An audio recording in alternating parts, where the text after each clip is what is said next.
Hey guys, good morning. I guess I was gonna say happy Tuesday because that's the day it is, but I realized it's not Tuesday when you're watching this. Today is gonna be a really good day. That is what I am proclaiming. It's gonna be a good day. Sometimes the cards are a little bit stacked against you, but that's all right. We can choose our attitude, right? Right, that's what I tell my kids all the time. Okay, so a couple things. I normally am not fully dressed this early in the morning. I've been doing schoolwork with the kids and then getting dressed, but I have a doctor's appointment this morning. So I am gonna go do that. And then I finally got some news that I have been waiting for a few months. And I'm gonna talk about that a little bit later because I do have to scurry out of this house in just a minute. And I wanna take the time to actually like talk to you guys about it. But yeah, so that's what's going on my Tuesday. I've had quite a few questions about if I'm just styling my hair differently. I've gotten a bunch of messages that are like, did you do something different? You look different. Why do you look different? And I think it's just because I'm styling my hair a little bit differently. It's kind of actually how I used to style it last summer, and then I kind of just quit doing it, and now I've started doing it again. So that's random and neither here nor there, but I just thought I would share. Remember when people used to do like outfit of the days?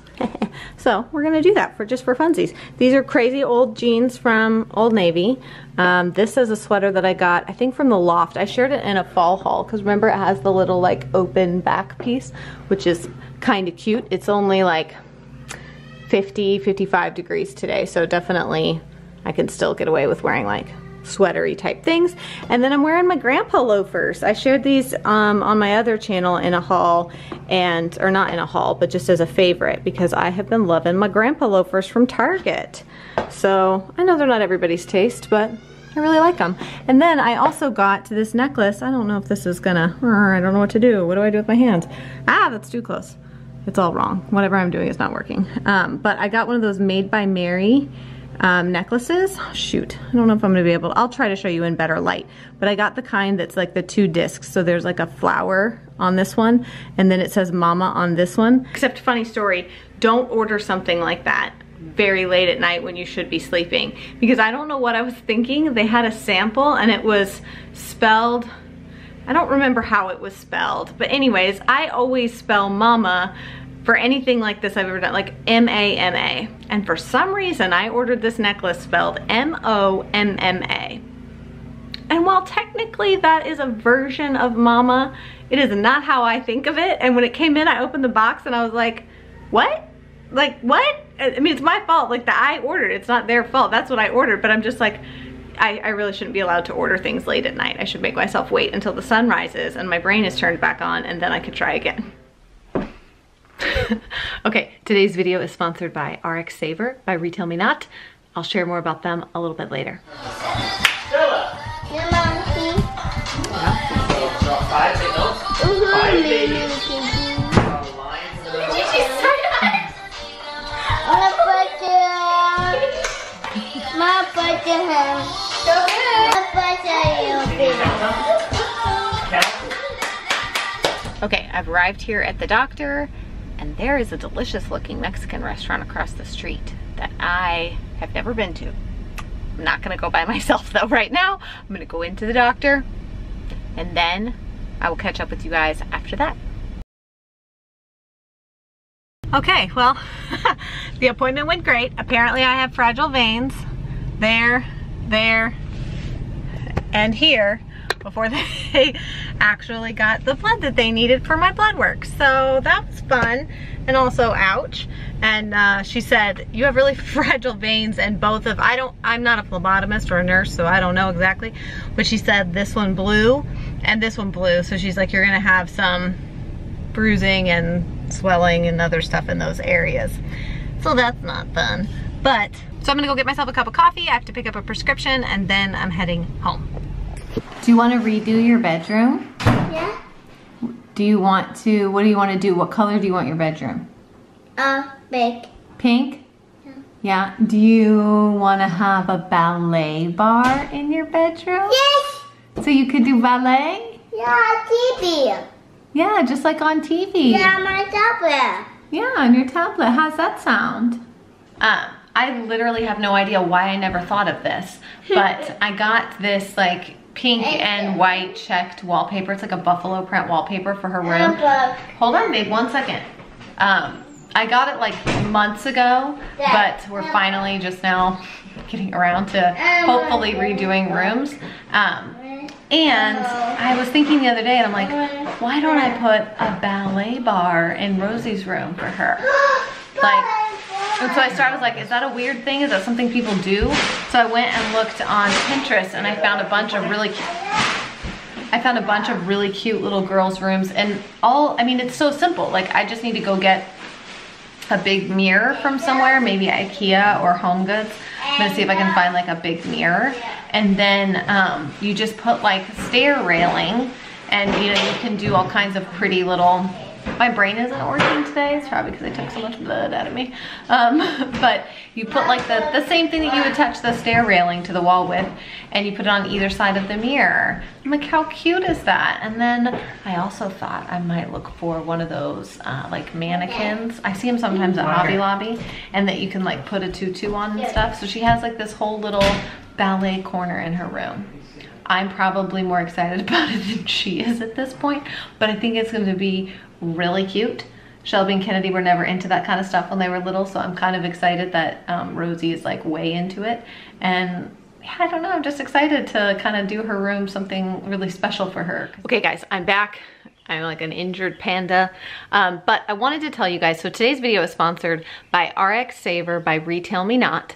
And guys, this is the coolest thing. So if you are somebody who uses prescription medication, even if it's just every so often or whatever, now they have this RX Saver app, or you can go on the website, and it's just like a tool that helps you save money on your prescriptions, whether you have insurance or not. There's 9 of us in this household. We have some people that take regular medications and some people that only take medication when they're sick, but it's nice to know that we can always make sure that we are getting the best price on all medications. It's so easy to use. You just go open the app or go onto the website, you enter in the name of the medication you're looking for, and it populates and shows you the generic version as well as the brand name version, and then all local to you, all the different pharmacies that carry that medication and what their price is for it. You don't have to have like a membership or share any personal information. It's just a super easy tool that, let's say you get sick and your doctor prescribes you a medication, you can just literally hop in the car, type that in, and find out what pharmacy, or from like the doctor's office, you could do that so they sent your prescription to the right place. You can find out which pharmacy around you has the best price on that particular medication. And you can see there is a vast difference in price depending on where you pick up your medication at. And by using the app and searching for your medications and the best prices, you can save like up to 80%. Obviously, actual savings are based on pharmacy cash price for the medication, but you can go to rxsaver.com to find out all that information. So I just think it's an incredibly helpful and useful app.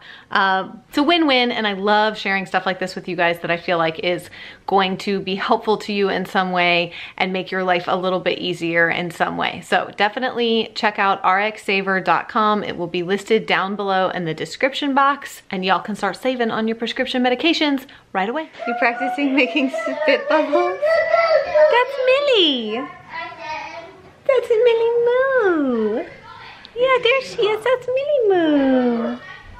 No, you're changing the car. Ivy. Number 1 playing. You so silly, Millie. Ow! Oh, Bunka noodle. Ivy Wivy, you'll come be in our video. Can you do this?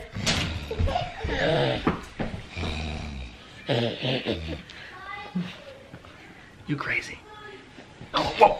There's Ivy. Who's that?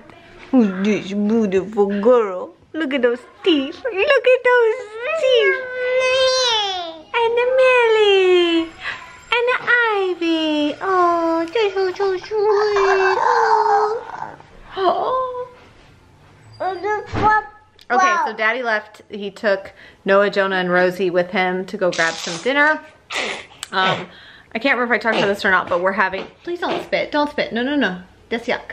Yeah, so he went to get some dinner, and I was gonna take a second to tell you guys. So book update. I submitted my manuscript a couple months ago. I have been waiting for a few months to get my first round of edits back from my editor. And she's been very busy, had a few other books ahead of me, and they edit based on release dates and stuff like that. So she just got mine, just got through mine, and I got my edits back. And you know, that's part of the process that like you're not prepared for and you don't really expect and you don't even necessarily think about, is like somebody else is gonna chop up your book. And I know that it's just part of the process, like that's what everybody goes through, and it's all in an effort to make your book the best it can be. And I don't disagree with her edits. Like when I first got them back, I'll admit I was like, you gotta be kidding me, like you're cutting that chapter and you're cutting that chapter, and that's like, but that one's really funny, or that one's really, and the thing is like it's all part of making the book the best it can be, and some chapters are unnecessary, so they have to be cut or moved or things like that. So I just got all that back, and I've really got to like comb through everything. We have a call I think tomorrow where we're gonna make sure, like we're gonna talk, and she's make sure I'm okay with the changes and stuff that she made like structurally to the book. And it's funny because I think that's what's so amazing about editors, is it's like when I got the edits and I started really thinking it through, I was like, you know what, she's right, like that is gonna make the book better. And I do like that. I like that layout better. I like cutting this, and she's got, you know, she's cutting some chapters and she's got me writing some new chapters. And when she told me like, these are the chapters I want you to add, is tell this, talk about this, I was like, yeah, that makes total sense. And so ultimately I feel like it's all in the best interest of the book and making the book the best that it can be. And I fully trust her. Like I said, from day one, I felt like she's gotten my my vision and my purpose for writing the book. But as you can see, like this kind of stuff makes it hard. Like when you think you've finally gotten through writing a book, and then you find out you've got to write thousands of new words, and all by a deadline, and you've got 7 kids, including twin babies. It's a little overwhelming. And I think, do you have a nosebleed? And I think that's where my initial, like, not pushback even, because like I said, I didn't like push back against the edits, but I think my initial like, oh no, was rooted in feeling like I don't have time, like I don't know how I'm gonna do this. But man, I know that it's all gonna be worth it when it's done. But writing this book has been so much more work than I ever expected. So yeah, I feel like that's like the biggest happening in my life right now, is that I finally got my manuscript back. And like I said, this is just like kind of high level edits. It's not line by line edits. We'll do that next. This is just like structural stuff. So I am probably gonna be up until, I don't even know when, late, reading through all that, making notes, because I've got my call tomorrow. So I think that's where I'm gonna wrap up this vlog. We're gonna feed these kids dinner, get them ready for bed. I know. And then I've got to start combing through my manuscript and getting that ready for my call tomorrow. Huh? What you think? You're so cute. Why are you so cute, huh? Yeah, you can take that pussy out. You're so cute too. You're so cute too. Everybody's so cute. Look at this, Millie Boo. Look at you trying to cut in front. You're trying to cut in front. Ow, don't pull my bracelet. Ivy, Wivy, pudding and pie. Oh, what's that? Go, go, go, go, go. Yeah. Are you sweet girl? Can I have a kiss? Have a kiss? Oh, thank you. That's so sweet. Oh, so sweet. Okay, say see you later, guys. Say bye-bye. Bye-bye. With mini fingers, bye-bye. About to leave, already packing. Come with me, I'm not really asking. We'll get away to a place where we don't know. About to see the world in action. What we